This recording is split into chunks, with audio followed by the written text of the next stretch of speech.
আসসালামু আলাইকুম রহমতুল্লাহি ওবরকাতুহু। সম্মানিত দর্শক, আজকে যে বিষয়টি নিয়ে আলোচনা করব, কোনো রকম ভূমিকা না টেনে সরাসরি আলোচনা করব। জামাত এবং বিএনপির যে সম্পর্ক, যেটি পার্লামেন্টে আপনারা যেটিকে দহরম মহরম দেখছেন, কিংবা অতীতের স্মৃতিতে যদি আপনি ফিরে যান, তাহলে যেখানে আপনি দেখবেন জামাত এবং বিএনপি ভাই ভাই, জামাত এবং বিএনপির ঐক্যমত্য সরকার, সেই জিনিসটি নষ্ট হয়ে গেছে। জামাত কৌশলী একটা দল, সারাটা জীবন তারা কৌশল করে সফলতা লাভ করেছে। তারা যত যুদ্ধ করেছে, এগুলো গোপনে করেছে। 1971 সালে কেবলমাত্র তারা প্রকাশ্যে যুদ্ধ করেছে। এর বাইরে 1947 থেকে আজকের অবধি তাদের সকল যুদ্ধগুলো, প্রতিবাদগুলো গোপনে করেছে, রাতের আঁধারে করেছে, এবং তারা শরীরের চাইতে মনকে, শরীরের চাইতে ব্রেনকে বেশি ব্যবহার করেছে। কাজেই বর্তমান জমানাতে তারেক রহমান সাহেবের সঙ্গে জামাতের আমিরের ব্যক্তিগত সম্পর্ক, সালাউদ্দিন সাহেবের সাথে জামাতের আমিরের বা জামাতের সভাপতির কৌশল বা কুশল বিনিময়, এটা জামাতের একটা কৌশল। কিন্তু বাস্তবতা হলো যে এই দুটো রাজনৈতিক দল, এদের মধ্যে বিভেদ এবং সংবাদ একেবারে চরম আকার ধারণ করেছে, এবং এটা নিষ্পত্তি হওয়ার নয়। এটি মানে কোনো অবস্থাতে এখানে সমঝোতা সম্ভব নয়। এর কারণ হলো আপনার তলোয়ার দুটো, কিন্তু তলোয়ারের খাপ হলো একটা। আপনি যে কোনো একজনের মধ্যে ঢুকতে পারবে। সিংহাসন, পৃথিবীতে হাজার হাজার ইতিহাস রয়েছে, যেখানে 4-5 ভাই মিলে একজনকে বিয়ে করেছে, বউ বিয়ে করেছে, প্রেমিকাকে প্রেমিকরা ভাগ করেছে, অথবা প্রেমিক একজন পুরুষ আছে, 4 জন নারী আছে, এই একজন পুরুষকে 4 জন নারী সময়ের প্রয়োজনে মেনে নিয়েছে। এমনি কিন্তু আপনি আমাদের স্বাভাবিক সমাজে এটি হয় না। মানে 4 বউ একসাথে একজন জামাইকে মেনে নেয় না, কিন্তু সময়ের প্রয়োজনে যখন পুরুষ থাকে একজন, 4 জন নারী অসহায়, তখন তাদের প্রয়োজনে তারা সেটাকে মেনে নেয়।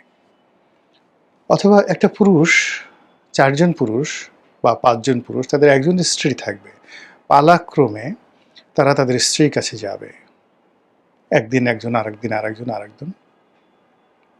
এটা কোনো অবস্থাতেই আমাদের এই সমাজে কল্পনা করা যায় না, কিন্তু এই ঘটনা এখনও ঘটছে পৃথিবীতে, আর অতীতে অহরহ ঘটেছে। এবং প্রায় কয়েক হাজার বছর ধরে মাতৃতান্ত্রিক সমাজে এইভাবে নারীরা অ্যাবসলিউটলি স্বাধীন ছিল, তারা একাধিক পুরুষদেরকে বিয়ে করত। তো এই যে সময়ের প্রয়োজনে যা কিছু অসম্ভব ঘটে, এর মূল কারণটা হলো ক্ষুন্নিবৃত্তি, ক্ষুধার চাহিদা।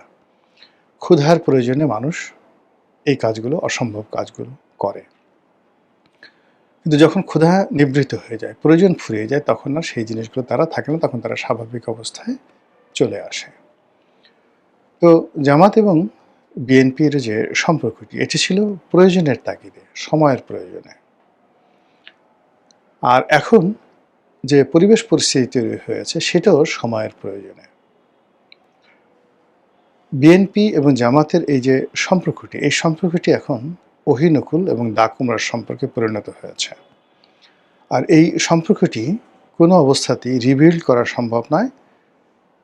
একটি বিরোধ, একটি সংঘাত, একটি মতদ্বৈততা, এবং উভয় পক্ষ মানে ব্যাপক ক্ষয়ক্ষতির মোকাবেলা না করে, ক্ষয়ক্ষতির সম্মুখীন না হয়ে, যুদ্ধ না করে এখানে সমঝোতা বা শান্তি চুক্তিতে তারা আসতে পারবে না। কারণটা হলো, সমস্যাটা তৈরি হয়েছে রিজিক নিয়ে, পেটে লাথি দেওয়া হয়েছে। আপনি যখন কারো পেটে লাথি দিবেন, তখন সে সেটা মেনে নেবে না। এখন ধরুন, গত 2টি বছর ধরে জামাত যে জায়গাগুলোতে তারা তাদের আধিপত্য বিস্তার করেছিল, মিলিটারিতে, জুডিশিয়ারিতে, সিভিল অ্যাডমিনিস্ট্রেশনে, পুলিশে, ব্যবসা বাণিজ্যে, ব্যাংক, বিমায়, সর্বত্র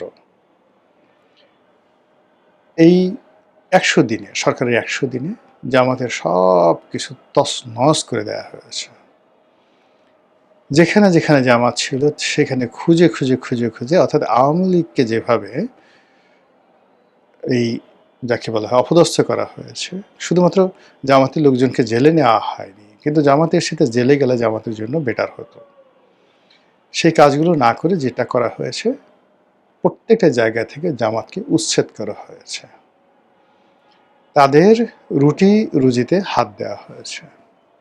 আওয়ামী লীগ যেভাবে তাদের আর্থিক প্রতিষ্ঠানগুলোকে টার্গেট করেছিল, বিএনপি একইভাবে তাদের আর্থিক প্রতিষ্ঠানগুলোকে টার্গেট করেছে।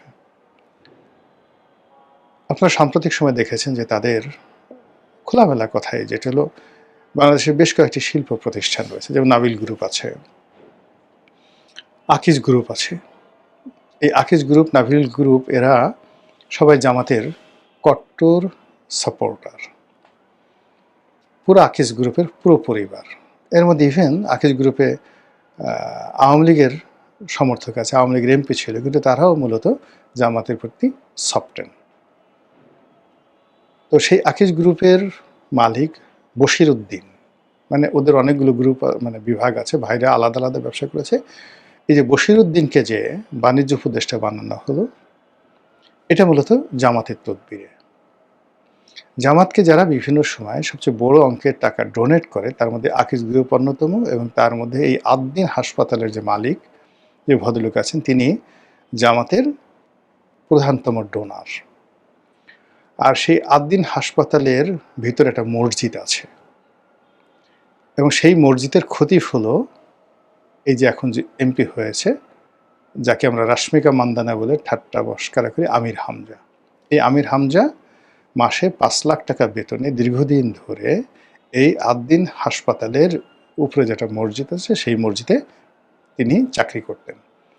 আর এই চাকরির বাইরে গিয়ে তিনি সারা দেশে ওয়াজ এবং মাহফিল করতেন, এবং পুরোটাই এই আদ্দিন হাসপাতাল তাকে প্রমোট করত। জামাতের অনেক বড় বড় নেতা, যেন ধরুন এই যে এখন আজাহারি, আজাহারিকে যে আজকের এই পর্যায়ে আনা হলো, এটার পেছনে পুরো আকিজ গ্রুপের একটা বিরাট অবদান রয়েছে। আপনারা যারা যশোর, অভয়নগর, বেনাপোল, এই সমস্ত এলাকাতে যেখানে আকিজের ইন্ডাস্ট্রিগুলো, পরিবারগুলো সেখানে আধিপত্য আছে, সেখানকার লোকজন এই ঘটনার চাক্ষুষ সাক্ষী দিতে পারবেন। গত কয়েক বছর ধরে তারা ওখানে বাৎসরিক ওয়াজ মাহফিল, অর্থাৎ যেটা দেলোয়ার হোসেন সাঈদী চট্টগ্রামের প্যারেড ময়দানে করতেন, তার চাইতে বড় বড়, মানে বড় করে ব্যাপক আকারে জাঁকজমক সহকারে এই আকিজ গ্রুপ সেখানে জামাতের যারা বক্তা, সেখানে তারেক মনোয়ার আছে, আজাহারি আছে, এদের সবাইকে দাওয়াত করে সেই সিরিজ 6 দিন 7 দিন সেখানে সেই মাহফিল পরিচালনা করত। শেষের দিকে শেখ হাসিনা এটা বন্ধ করে দিয়েছিল। তো সেই আকিজ গ্রুপের আদ্দিন হাসপাতালের লাইসেন্স সরকার স্থগিত করে দিয়েছে। বোঝার চেষ্টা করুন, জামাত শেখ হাসিনার পতনের পরে যদি তারা শুকরানা আদায় করে থাকে, আল্লাহর কাছে শুকরানা আদায় করে থাকে, এবং সবচেয়ে বড় প্রাপ্তি যে আল্লাহ তুমি আমাদেরকে সবচেয়ে বড় প্রাপ্তি দিয়েছো, এটা জামাত যে সংসদে গেছে তা না, জামাত যে বিরোধী দলে গেছে তা না, জামাত ইসলামী ব্যাংক ফিরে পেয়েছে, এবং ইসলামী ব্যাংকের কর্মকর্তাদেরকে দিয়ে এস আলমের যে বাকি 5টা ব্যাংক আবার তারা দখল করেছে, ওটা ছিল তাদের সবচেয়ে বড় প্রাপ্তি। এর কারণ হল জামাত তো বেসিক্যালি একটা বিরোধী দল হবে, এমপি হবে, এটার জন্য জামাত রাজনীতি করে না। জামাত একটা রেভলিউশন করতে চাচ্ছে, ইসলামিক রেভলিউশন। মানে আপনি চিন্তা করেন 1951-52 সনে মিশরে যেভাবে তারা প্রথমে সেনা অভ্যুত্থান ঘটিয়েছিল, মুসলিম ব্রাদারহুড, তখন এই মুসলিম ব্রাদারহুডের প্রধান ছিলেন সৈয়দ কুতুব। সৈয়দ কুতুবের নির্দেশে গামাল Abdel Nasser, he was at that time only a colonel বা লেফটেন্যান্ট কর্নেল, তিনি এই এত বড় একটা বিপ্লব মিশরের মতো জায়গাতে ঘটিয়ে দিয়েছিলেন। তো সেখান থেকে একেবারে মুরসি পর্যন্ত এই যে মুসলিম ব্রাদারহুডের যে উত্থান, তুরস্কের একে পার্টির এই যে এখন এরদোয়ানের যে উত্থান, কিংবা আরব অঞ্চলে ইখওয়ানে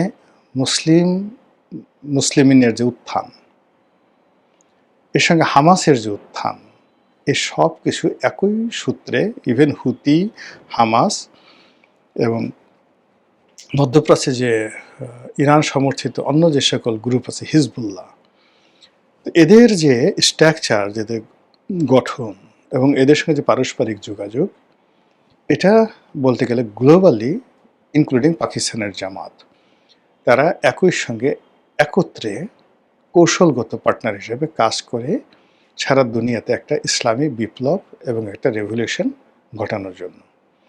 এবং সেই রেভলিউশনের মূল থিম হবে ওহাবিবাদ। আর সেই ওহাবিবাদ আরবের দেশে, আর আমাদের দেশে এটি হবে মওদুদিবাদ, আবুল আলা মওদুদির মতাদর্শ অনুসারে। এই লক্ষ্যে তারা যেটা এমিরেটস, ইসলামী এমিরেটস প্রতিষ্ঠা করবে, সেই এমিরেটসটি শত শত বছর তারা বাংলাদেশ শাসন করবে।